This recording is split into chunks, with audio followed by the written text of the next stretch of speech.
स्वागत है हमारे चैनल पे। तो प्रवासी मजदूरों को लेकर जिस तरीके से राजनीति चल रही है, पश्चिम बंगाल की मुख्यमंत्री ममता बनर्जी का कहना है कि जो प्रवासी मजदूरों के लिए श्रमिक स्पेशल ट्रेन चलाई जा रही है उसका नाम बदलकर कोरोना एक्सप्रेस कर देना चाहिए। तो जिस तरीके से ममता बनर्जी का ये शर्मनाक बयान आया है, उन प्रवासी मजदूरों के लिए जो नफरत है उनके दिल में वो सामने आई है। और इसी विषय पर चर्चा के लिए हमारे साथ हैं पवन त्यागी, जो राजनीतिक विशेषज्ञ हैं। सर, आपका बहुत बहुत स्वागत है हमारे चैनल पर। सर, जिस तरीके से ममता बनर्जी ये कहती हैं कि प्रवासी मजदूरों के लिए जो ट्रेन चलाई गई है, जो वो पैदल चल रहे थे उनकी सुविधा के लिए, अब उसको कोरोना एक्सप्रेस कर देना चाहिए क्योंकि उससे कोरोना आता है। तो क्या ममता बनर्जी के दिल में इतनी नफरत भरी हुई है? देखिए, हम पहले दिन से देख रहे हैं कि ममता बनर्जी जिस दिन से ये कोरोना का महामारी आई है देश में, उनका रुख क्या है? उनका रुख सारा का सारा ध्यान अपनी वोट पर है। उन्होंने तबलीगियों पर कोई कार्रवाई नहीं की, उन्होंने मस्जिदों पे कोई कार्रवाई नहीं की, जो मस्जिदों में लोग छुपे थे और नमाज पढ़ रहे थे, कोई कार्रवाई वहां की पुलिस ने नहीं की।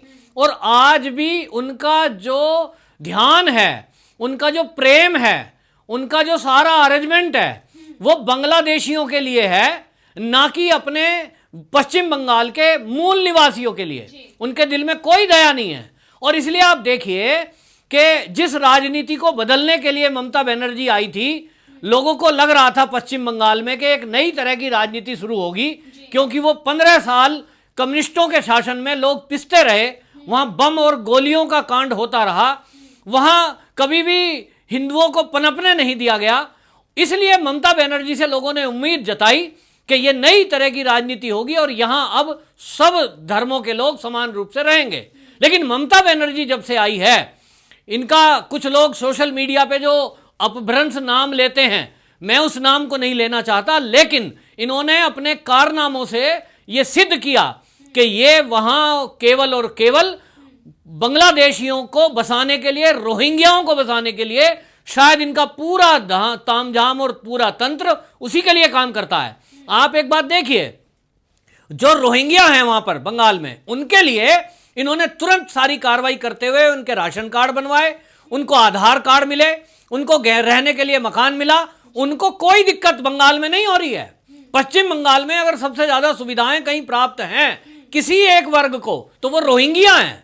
वहीं पश्चिम बंगाल के जो मूल निवासी हैं, जो अपना रोजगार करने के लिए महाराष्ट्र में गए या राजस्थान में आए या वो दिल्ली में आए, वो जब अपने घर जाना चाहते हैं, उस स्थिति में जब कोरोना महामारी फैल रही है, लॉकडाउन है, लोग बेरोजगार हो गए हैं और महाराष्ट्र जैसे प्रदेश में तो खाने को तरस गए हैं, क्योंकि वहां ना खाना है ना रहना है। लोग खुले मैदान में, इस तपती गर्मी में मैदान में लाइन लगा के बैठे हैं कि किस दिन हमारे रेल चलेगी कलकत्ता की और हम अपने घर जाएंगे।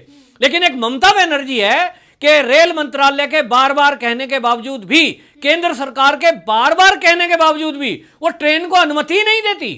कैसा दृश्य है कि आप एक तरफ देखिए योगी जी, वहां वो 1500 रेल कम से कम उन्होंने चलवाई हैं। एक ऐसा मुख्यमंत्री उदाहरण प्रस्तुत करता है कि यदि उस प्रदेश के छात्र कहते हैं कि हमारा पीजी बंद हो गया है, हमको ले जाइए, वो अपनी बसें भेज देते हैं। जैसे ही पैदल श्रमिक चलने की खबर आती है, वो ट्रेन चलवा देते हैं। वहीं आप देखिए, किसी ने कहा नहीं योगी जी को, उन्होंने देखा कि हमारे प्रदेश के लोग पैदल चल रहे हैं, उनके लिए अरेंजमेंट करिए।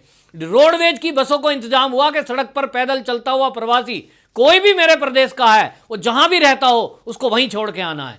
और दूसरी तरफ महाराष्ट्र में पश्चिम बंगाल के लोग आग्रह कर रहे हैं, वो ममता बनर्जी को फोन कर रहे हैं, वहां अपने एमपी और एमएलए को फोन कर रहे हैं कि दीदी हमें यहां से निकलवाओ, हमारे लिए ट्रेन चलवाओ, हमारे लिए बस ही भेज दो, हमारे लिए कुछ व्यवस्था करो। और वो दीदी है कि वो पिघलती नहीं है। क्या ऐसा हो गया उनके अंदर, ऐसा क्रूरता कैसे आ गई कि अपने प्रदेशों के लोगों को ही मरने के लिए छोड़ दिया उन्होंने? और आज जब केंद्र सरकार ने वो ट्रेनें चलाई हैं, क्योंकि वो तो परमिशन देंगी नहीं, वो कहती हैं मेरे प्रदेश में कोरोना पहले से बहुत फैला है और ये जो और प्रवासी आ जाएंगे इससे और ज्यादा केस बढ़ जाएंगे। तो दीदी आप क्या कहना चाहती हो? क्या वो आपके प्रदेश के लोग वहीं मर जाएं जहां वो रह रहे हैं, भूखे और प्यासे? उन लोगों को कोरोना होगा कि नहीं ये तो भगवान जाने। हैं। लेकिन वो लोग जो महाराष्ट्र में रह रहे हैं या दिल्ली में कहीं रह रहे हैं, वो भूखे और प्यासे हैं, उनके सर पे छत नहीं है, तेज गर्मी पड़ी हुई है। क्या आप ये चाहती हैं कि आपके प्रदेश के लोग भूख से, प्यास से, गर्मी में तड़प के जान दे दें?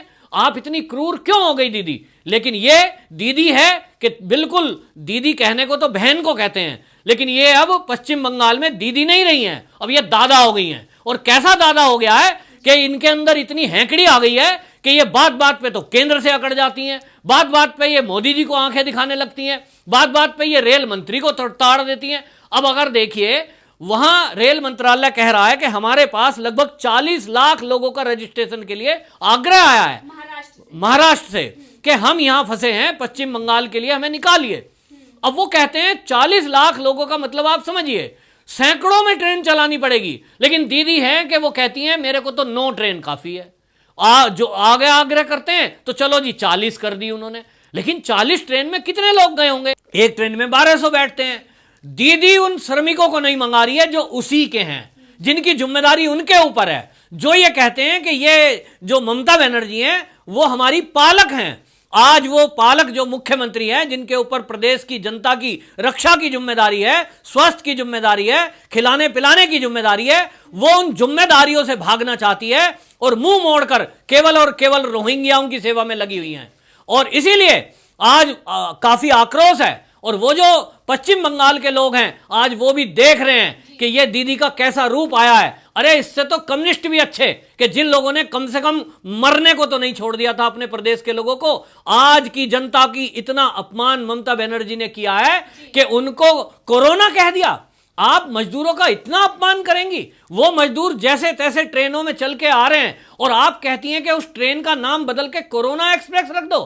क्या वो जो श्रमिक है, श्रमिक ट्रेन नाम रखा गया है क्योंकि उसमें यात्रा करने वाले लोग श्रमिक हैं, मेहनत मजदूरी, दिहाड़ी, ठेली, रिक्शा चलाने वाले लोग हैं।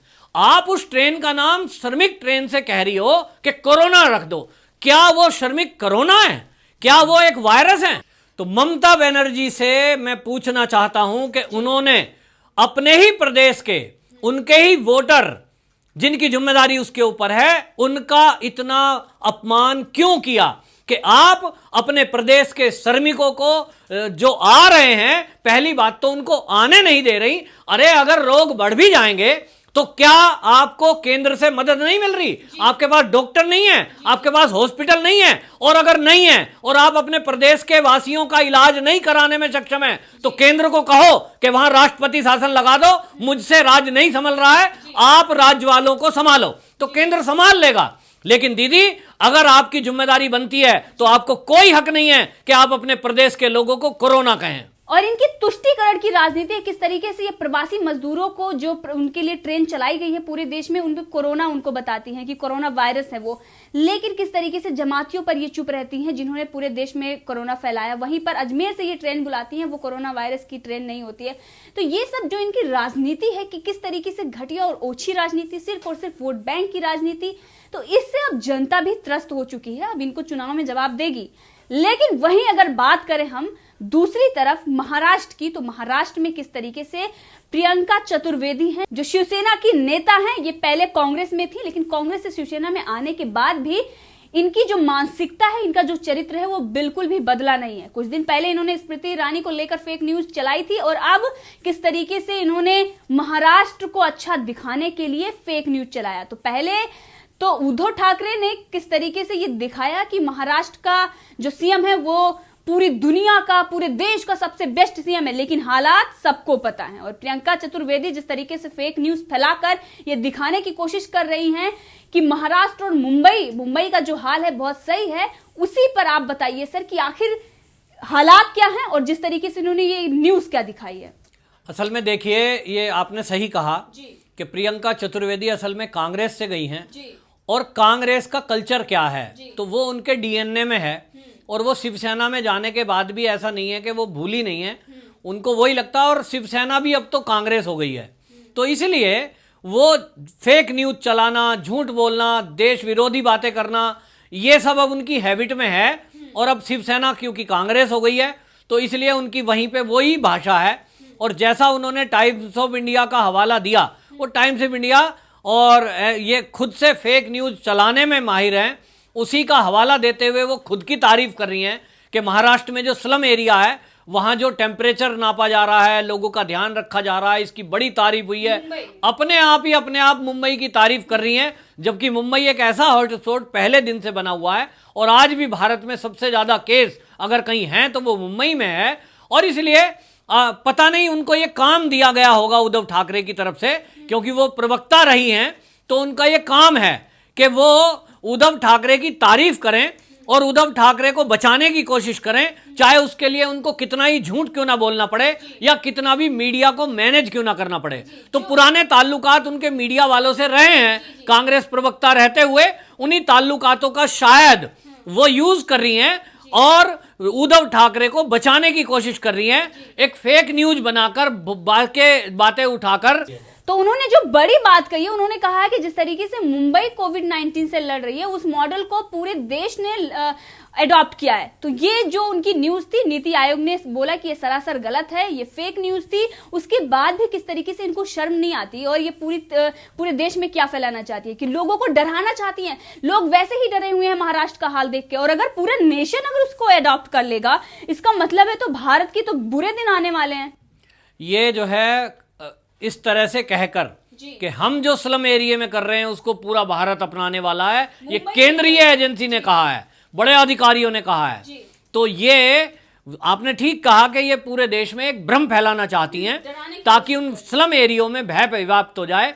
और ये केवल पहले ही दिन से, चाहे राहुल गांधी हो, चाहे सोनिया गांधी हो, चाहे प्रियंका हो, इनका केवल एक काम है कि देश जब मुसीबत में है, ऐसे टाइम में ये उल्टी सीधी बातें करके देशवासियों को भटकाने का काम कर रहे हैं। ये मजदूरों के साथ खिलवाड़ कर रहे हैं, उनकी जान से खिलवाड़ कर रहे हैं, उनकी मौत पर ये राजनीति कर रहे हैं और मदद के नाम पर कुछ भी नहीं कर रहे, केवल फोटो बैठ करके खिंचवा रहे हैं। तो प्रियंका भी उन्हीं में से एक है, चतुर्वेदी। वो केवल और केवल उनका नाम यूज करके मजदूरों का, उद्धव ठाकरे को बचाने की कोशिश कर रही है। लेकिन जो वास्तविकता है महाराष्ट्र की और जो मुंबई की, उसको सारी जनता जानती है। बेशक ये मीडिया को कितना भी मैनेज कर लें, लेकिन जो लोग हैं वो वहां का हाल जो देख रहे हैं वो पूरी दुनिया के सामने आज आ चुका। जिस मुंबई की मॉडल को ये रोल मॉडल की बात कर रहे हैं, पूरे नेशन को कि पूरा नेशन अडॉप्ट कर रहा है, उसकी बात कर रही है, बहुत ही शर्मनाक है। क्योंकि इससे लोगों में ज्यादा से ज्यादा जो असंतोष है वो फैलेगा, क्योंकि सबको पता है महाराष्ट्र की हालत क्या है, मुंबई की हालत क्या है।